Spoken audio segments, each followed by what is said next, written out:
Assalamualaikum warahmatullahi wabarakatuh. Bertemu lagi bersama Bu Ayu. Hari ini kita akan belajar tentang teknik komputer.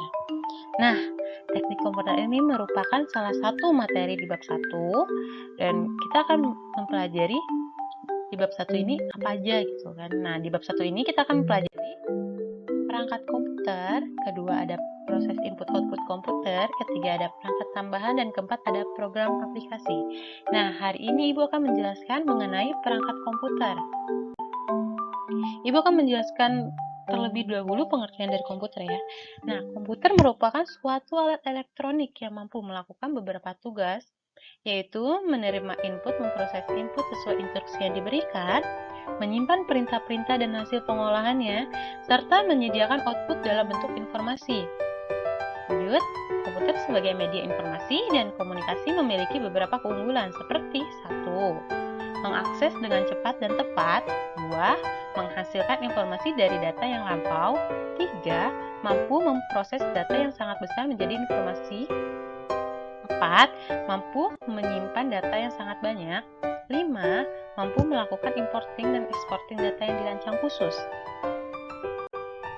Nah, perangkat komputer terbagi menjadi 3, yaitu pertama ada hardware, merupakan perangkat keras komputer atau semua bagian dari fisik komputer.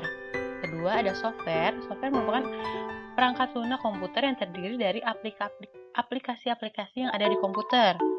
Brainware adalah piranti manusia, yaitu orang yang melakukan kegiatan di dalam komputer seperti mengetik atau yang lain-lain.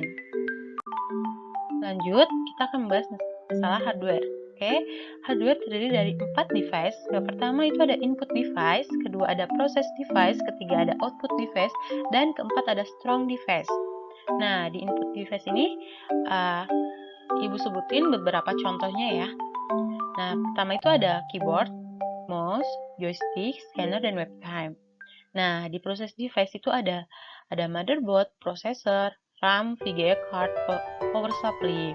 Dan di output device itu ada monitor, printer, speaker, dan projector. Di strong device itu ada push card, floppy disk, hard drive, compact disk, DVD, dan Blu-ray disk.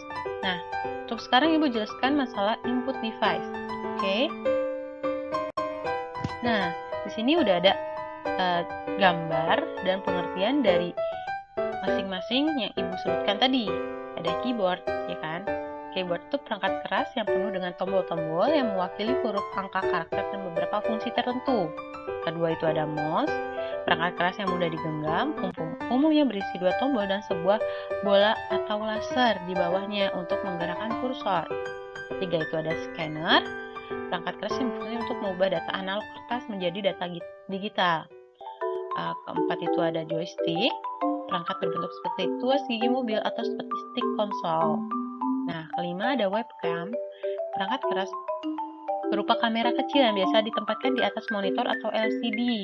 Nah, keyboard ini kemungkinan kalian akan udah sering lihat atau udah hafal banget deh. Keyboard itu enggak cuma kalian temuin di komputer, tapi keyboard ini kalian bisa temuin di handphone juga ada. Nah, di mouse ini bukan arti tikus ya, di ininya bukan tikus, tapi dia emang alat perangkat keras tuh yang berbentuknya kecil seperti tikus. Nah, dia tuh punya 2 tombol dan di tengah-tengahnya itu ada buat scroll atau yang menarik ulur gitu ya kan. Nah, itu tuh gunanya untuk menggerakkan kursor. Kayak kalau kalian main komputer, nah suka ada tombol tanda panah, nah itu kursor yang digerakkan oleh mouse. Nah, scanner mengubah data analog kertas menjadi data digital. Nah, scanner ini berfungsi untuk mengubah data fisik menjadi data digital. Seperti misalkan kita mempunyai dokumen sudah berbentuk dalam kertas. Nah, kita dibutuhkan dalam bentuk soft copy. Nah, scanner ini berfungsi untuk mengubah data tersebut.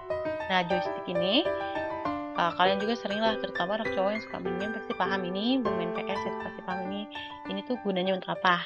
Lanjut ke webcam. Nah, webcam ini kalian temuin saat laptop atau komputer dinyalakan, di situ ada kamera kecil di atas monitor. Nah, itu webcam. Kita lanjut ya. Udah selesai input device.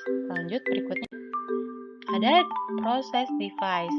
Di proses device ini ada RAM, power supply, prosesor, motherboard, dan VGA card. Nah, RAM sendiri itu apa sih gunanya? RAM itu berfungsi untuk menyimpan semua proses yang sedang berjalan di dalam komputer untuk sementara, dan ketika komputer mati, maka seluruh data di RAM tersebut akan hilang. Jadi RAM ini adalah penyimpanan sementara. Ya. Lanjut ke power supply. Nah, power supply ini biasa disingkat dengan PSU, adalah komponen komputer yang berfungsi untuk mengubah alur listrik bolak-balik menjadi alur DC atau satu arah, menjadi sumber daya utama komputer. Nah, lanjut di situ ada motherboard. Motherboard atau yang biasa disebut dengan Indonesia itu adalah papan induk. Nah, motherboard ini adalah komponen komputer yang berfungsi sebagai tempat menempel atau memasang komponen komputer yang lain dan menjabatani komponen komputer yang lainnya. Jadi motherboard ini adalah sebenarnya papan yang menampung semua komponen komputer seperti RAM dan lain-lain. Prosesor di situ ada. Nah, lanjut ke prosesor. Prosesor adalah komponen komputer yang bisa disebut sebagai otak komputer. Karena apa?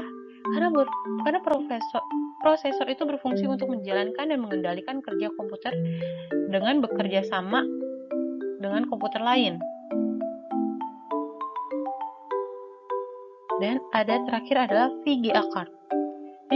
VGA card atau biasa disebut dengan kartu grafis atau kartu video merupakan komponen komputer berupa kartu ekspansi yang berfungsi untuk memproses data menjadi tampilan dan merender gambar untuk selanjutnya ditampilkan ke layar komputer. Nah, kita lanjut ya. Nah, di sini ada output device, terdiri dari apa aja sih? Ini hanya sebagian contoh ya. Di sini ada monitor, proyektor, speaker, dan printer. Nah, monitor ini apa sih? TV ya? Atau apa nih? Kok bentuknya kayak TV? Oke. Ibu akan jelaskan di sini. Monitor merupakan bagian dari perangkat keluaran karena fungsinya untuk menampilkan berbagai tampilan data yang perlu diketahui oleh pengguna komputer. Jadi monitor ini menampilkan apa yang kita instruksikan melalui CPU atau prosesor. Ya. Lanjut, ada printer di sini. Siapa sih yang nggak kenal alat ini? Pasti sering banget dong. Alat ini berfungsi untuk mencetak dokumen maupun gambar. Nah, kalian sering temuin di tukang fotokopi atau di sekolah-sekolah kan suka ada tuh ya. Lanjut ke proyektor. Ya, proyektor ini berfungsi untuk menampilkan data atau gambar dari komputer.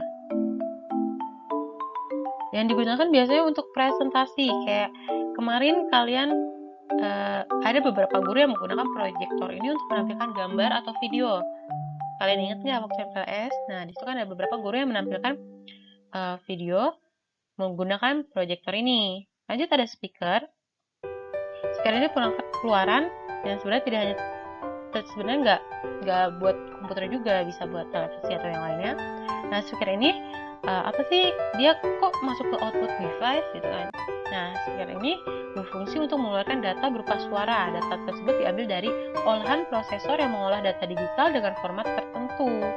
Jadi, speaker ini termasuk dari output device. Lanjut ya. Oh, sudah selesai. Nah, cukup sekian materi dari Ibu. Untuk materi selanjutnya akan Ibu sampaikan di minggu berikutnya ya. Dah, sampai jumpa. Assalamualaikum warahmatullahi wabarakatuh.